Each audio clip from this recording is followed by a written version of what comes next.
Well, greetings from Tucson, and thought I'd introduce our possible next project vehicle. It's a 1965 Austin Healey 3000 first series, or phase 1 of the BJ8, the big Healey. And so thought I'd do a real quick walk around and show everybody what we got going here and some of the highlights and lowlights and so forth like that, and talk about the car a little bit. But as you can see from this first shot here, it looks to be mostly complete and in actually fantastic shape. I'm going to walk around real quick to the grill area. You can kind of take a look here. The grill and the bright work and the emblems and everything appear to be in really great shape still. As you can see here, a little bit of the fascia down inside there separating it out. But let me get a little bit closer here and kind of highlight all of that. And you can see here even the Healey 3000 emblem is really in great shape. But and so let me keep walking around a little bit here. The driver's side, all of the body panels seem to be in really good shape. A couple of little bubbles underneath this, what appears to be the second paint job. The car originally was red, and so if we end up restoring this, it'll go back to being red again for sure. And so let me just keep walking around a little bit. As you can see, it looks like it's got the 64 spoke rims on them, and we do have a spare tire. Although it's got a big old ding right in the rim, so I imagine it can be repaired. But let me do a real quick highlight of the inside of the vehicle. So as you can see, these are what appears to be the original seats, the original covering. The back seat seems to be actually in fantastic shape.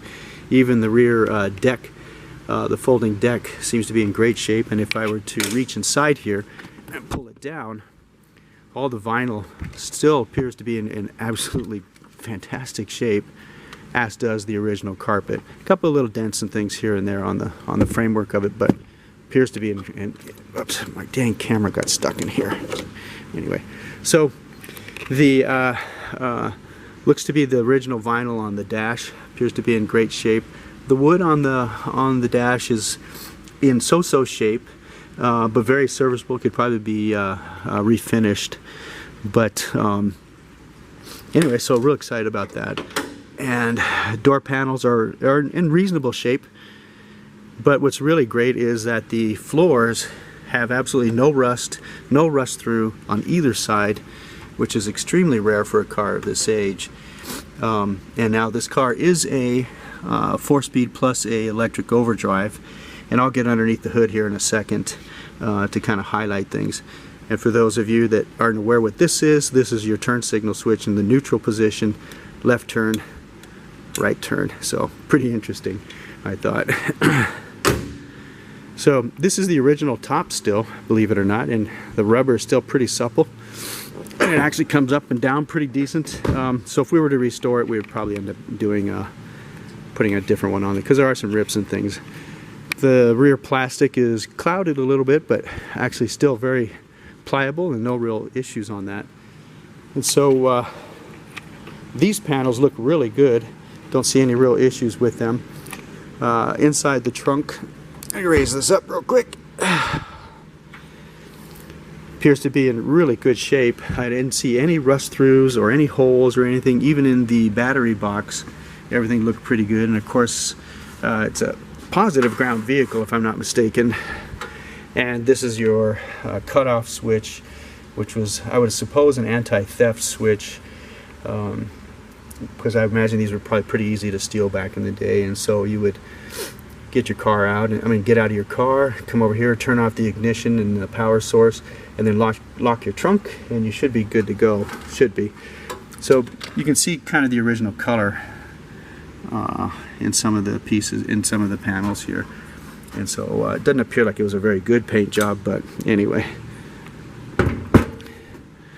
And let's see here. Appears like there might have been a little bit of body work done right in the area down in here. A little bit of bubbles along the edge of the trunk, but absolutely that's nothing to really be concerned about. So moving along here, this rear panel, right rear, looks really good. Other than right in here, we've got a little bit of a rust bubble issue coming through here. It might be hard to see with the angle, but otherwise it looks really good. See, nothing major that can't be handled easily. So I'm going to go ahead and raise this hood up, and I have wired the catches so that I was able to raise the hood up by myself. And you can see here that I've kind of wired them together just to make it easier so that so I don't damage anything. But let me go ahead and get the rod into place. And so there's the engine. Everything appears to be original, other than that overflow bottle right there is definitely not original, as is this cap right here on the radiator. But other than that, everything looks really good, just really unused at this point. And so I do have the air filters that go on top of the carbs, and this is your overdrive switch, and it's all here, which is really nice. But so the story on this car is that it's been in storage for about 45 years in this condition on a 4-post lift up in Oregon with a cover on it. And unfortunately there is no title for it, and as you'll notice up there on the firewall, we don't have any there are no plates or numbers on it either. And so this car originally was ready to go to the wrecking, or was at a wrecking yard, and they were going to part it out. And then it was purchased by a family member back in the 70s. And so now, of course, now it's here in Tucson. We're going to do our best to try to get some numbers out of it. So in just a minute, I'm going to raise the car up on the lift and take a look underneath and start looking for numbers. According to the books, rumor has it that in '65, the Healey used to put or started to stamp a number in the right front shock tower. And though we've already looked a little bit, now I'm going to put it up on the lift, take the wheel off, put some paint remover on the shock tower, and see if I can't find the car number. If I can find that number, we're gold. Otherwise, I'll have to go to the British Heritage Museum or Foundation out of London and send them whatever numbers I have, engine numbers, frame numbers, so forth, and they will try to get a certificate of or a build date and numbers and so forth like that. But anyway, so here's another shot of it, and in just a second I'm going to go ahead and put it up on the lift, and I'll take some shots from underneath. Alright, so here we are up on the lift, and supposedly somewhere in the shock tower in here, you can see where we scraped a little bit off when I was up in Oregon a while ago. Somewhere along in here is where the numbers are supposed to be. Now this car being in early '65, and since they basically started in '65, I think we got a 50-50 chance of maybe finding it. And I don't know, hopefully maybe somebody that has a lot more experience with the Austin Healeys will chime in and give me some info. So anyway, I thought I'd show y'all what the inner fenders look like. They look really good. Headlight buckets look really good. Sorry for the glare. I've got LED spotlights on it at the moment. But let me get underneath here. And I'll just do it real quick. Look-see. And so obviously all the rubber components will have to be changed. Some issues with the front fascia here, repair work, not a big deal. But the frame looks to be in fantastic shape. Some dings and dents on the oil pan, pretty common as these are really, really low cars. And to me, this looks to be like the original exhaust system.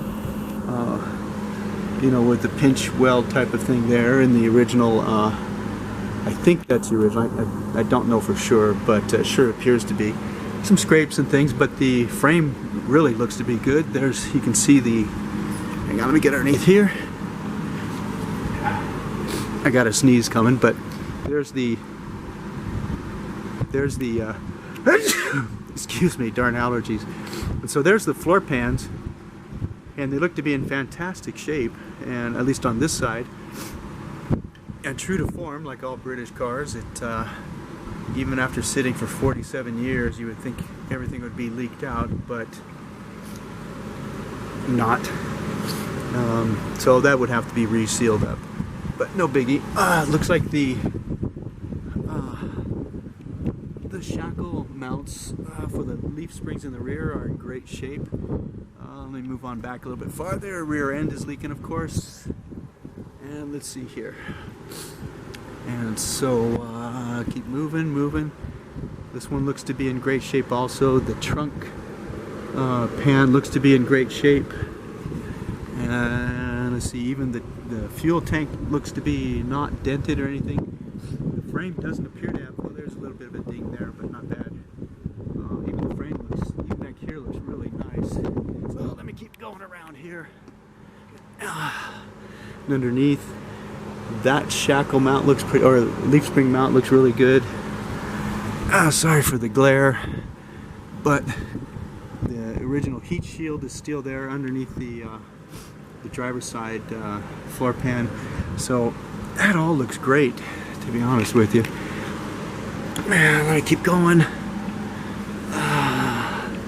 And there's the original heat shield at the inside the floor pan. A little bit of a ding right there, but all the inner fenders appear to be in great shape as well, and all the components seem to be there. And so I would say that this is a fantastic candidate for a complete restore, if we can find the numbers and so forth. It just appears to be a real prime candidate with everything here and in great shape. And so let's see if I can do a real quick walk around. This video is turning a little bit longer than I thought. But yeah, and you can see a few door dings and so forth like that, but that's to be expected and easily repaired. But I don't see any signs of any sort of major body work or so forth like that. Let me see if I can walk over here without tripping over everything.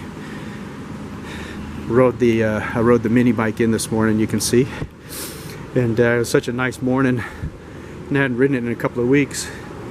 But and with this corona stuff, the traffic is so light. But anyway, and so this is the original console that goes in the Healey, with the original British Motor Corporation AM radio, and it still has the original speaker and so forth in the center armrest.